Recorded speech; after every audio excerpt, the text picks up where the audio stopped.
Jalen Hurts back at it again, out here showing why he's a leader on and off the field, helping to pay for, the funeral of a high school rival football team. AJ Brown putting in that work, showing why he's an explosive, animalistic wide receiver one. Devin White takes the podium and puts my mind at ease. I am all in on Devin White. Let's get into it.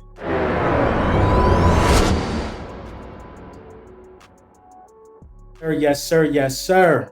Lil Brunson back at you with the back at you, and I am the best reporting on the Eagles. You know the vibes. Let's get into the meat and potatoes with this one. So, you know what I'm saying? Jalen Hurts, man. A leader is somebody that leads at all times. And Jalen Hurts having ties to this high school, this football program that was a rival of his, and seeing the need to, go out there and, help out and be a pillar of the community and help out, with the funeral cost of one of the players is just a tremendous act of kindness on the part of Jalen Hurts. And things like this is why Jalen Hurts, continues to be quote unquote the apple of the eye in terms of the city of Philadelphia. It don't matter what nobody think on the outside looking in. Jalen Hurts is our guy, and Jalen Hurts is efforts and when he does magnificent things like this will always be talked about on this page here, man. So round of applause for Jalen Hurts for going out there and doing what real leaders do. You know what I'm saying? And other Eagles news. AJ Brown is out here looking good. He's always looked good. He's always did a good job of keeping his body in shape. But from the looks of the Jalen Hurts workout that we saw the other day, and this AJ Brown workout that we seen the other day, it looks like these guys are all focusing on being explosive. These guys are all focusing on being able to be the strongest version of themselves on the football field. And I can't do nothing but respect that, man. These guys are coming for blood. You know what I mean? These guys are coming for what's theirs. And what's theirs is that Lombardi. And, I commend the guys for, making sure that they keep their body right, staying focused, and, preparing during the off season. When acquisitions are, made by Hobby Roseman and the Philadelphia Eagles, this is what I expect leaders to do. I don't expect nobody to run in hot from competition. I expect dudes to go out there and get in the lab.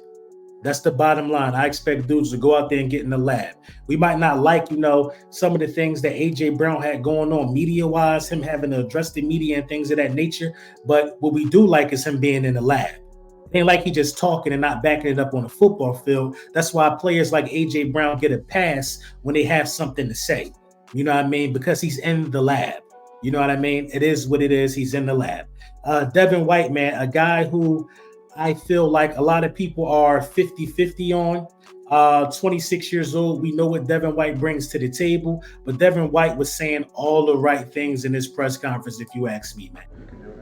Right now it ain't been much talks, but I mean, at the end of the day, I feel like, once I get into the defense and learning, you can put me anywhere and I can go play the game of football. Because at the end of the day, it's still football. And I think that's what you bring in coaches like Coach Vic is to put guys in position to be great, And I think he'll do a great job, But obviously before we even get to that, I got to come here and, prove it to, him that I'm worthy enough to be on the field and I can, be his guy or be one of his guys, whatever the case may be. But, I got to start with that process first before I even get into my role and all that. I got to, show that, I deserve to be on the team and be able to be a playmaker for him.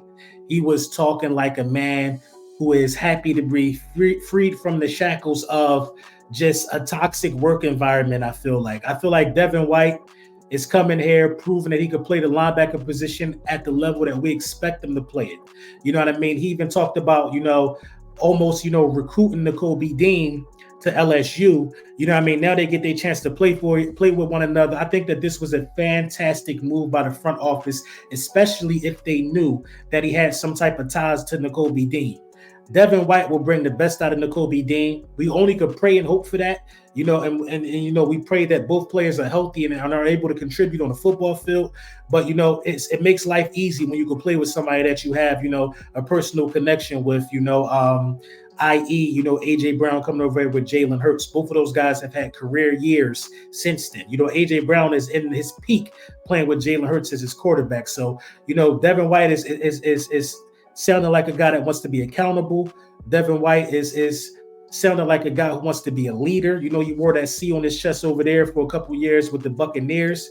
And I'm looking forward to seeing what Devin White could bring to the table. You know what I mean? I still believe in one way, shape, form, or fashion that the Philadelphia Eagles should, in the early rounds, take a linebacker. You know what I'm saying? I still believe that that's the case, but Devin White is no slouch at all. I wouldn't be surprised if Devin White is comeback player of the year or something like that. I wouldn't be surprised if Devin White is a Pro Bowler this year. And it's all due to a team taking a chance on him and the team having faith on him. Well.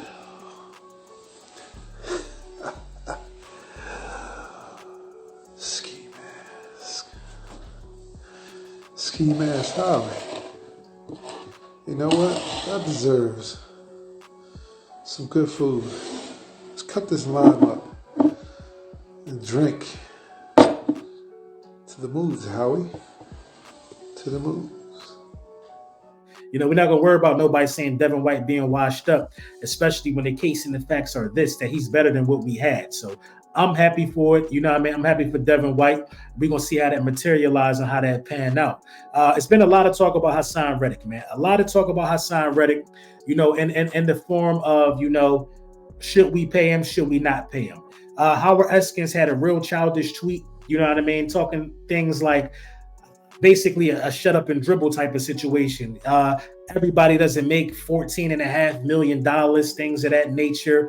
Hassan Reddick need to play out his contract. I'm seeing a lot of people on Twitter responding to me and my take on the situation saying, well, Hassan Reddick, he signed the deal. He knew what he was getting into.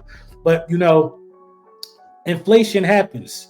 The price goes up. The price don't never stay the same. And the facts of the matter are this. Hassan Reddick has clearly outperformed that contract. He's outperformed that contract by the metrics by a long shot. I understand him signing for the numbers that he got because he was having a hard time finding stability. But then when you give him stability and he give you 2 back-to-back 10-sack seasons, and there's 17, 18 other guys getting paid more than him, probably 20 other guys getting paid more than Hassan Reddick right now. 20 other edge rushers in the league. That don't make no sense when he's a top 5 edge rusher. He's a top 5 edge rusher, in my opinion. It does not make any sense to me. So I feel like it's warranted, and I feel like Hassan Reddick deserves more respect than he's being shown. I'm hopeful that they get a deal done, but this is all I got to say about the price going up. Everything is more expensive. Everything is going up. Now, granted, $14.5 million is a lot of money, but it ain't my money. So I'm not going to talk about it in that aspect the way that a lot of these weirdos are doing on Twitter and things of that nature. But Dorrance Armstrong got $15 million. $15 million from the Commanders. He a role player to me. He got $15 million from the Commanders a year. Hassan Reddick is making 14.5. Make that make sense. On no world scale is that the right thing to do. Hassan Reddick should not take a team-friendly deal. He should not take a team-friendly deal. He should go somewhere and get what he's worth, if you're asking me. You know what I mean? I got to keep it a bean. I don't like how my team handling him. I mean, maybe they working something out on the back end, but if you to lose, look, Hassan Reddick, you ain't winning a Super Bowl without Hassan Reddick on this team. Unless you're replacing him with Myles Garrett, Micah Parsons, one of them Bosa dudes. You ain't gonna win it without Hassan Reddick. Hassan Reddick is a game changer, man. I firmly believe he's that important to this team. You ain't gonna win it. You can still have a good season, but you're gonna have your best season pairing him with Bryce Huff off the edge and sprinkling in Sweaty. You're going to have your best season because I believe BG will play a little more on the inside this year. And you still got Nolan Smith. We can't come out here and expect Nolan Smith to be able to come out here and get us 7 sacks this year. Hassan Reddick is guaranteed 8 sacks this year. Plus 8. If you pay Hassan Reddick might have 15 sacks this season, bro. He that type of player. So that's just how important I believe Hassan Reddick is to the championship aspirations of the Philadelphia Eagles. Are we really sitting here undervaluing Hassan Reddick? That's something that can't happen, man. We can't be the ones that's going to undervalue our player. We know Hassan Reddick brings to the table. I don't think he's coming off as ungrateful. He ain't bashing the team or none of that. But you know what I mean? First of all, giving him permission to go seek a trade, I thought was weak. You got the 4th most cap space in the game. We could take care of Smitty next year. We could take care of Smitty and Hassan Reddick this year. But it got to be taken care of, bro. If you want to win a championship now, Hassan Reddick on the roster is something that got to happen, bro. And That's the bottom line, man. Let me know what y'all think in the comments.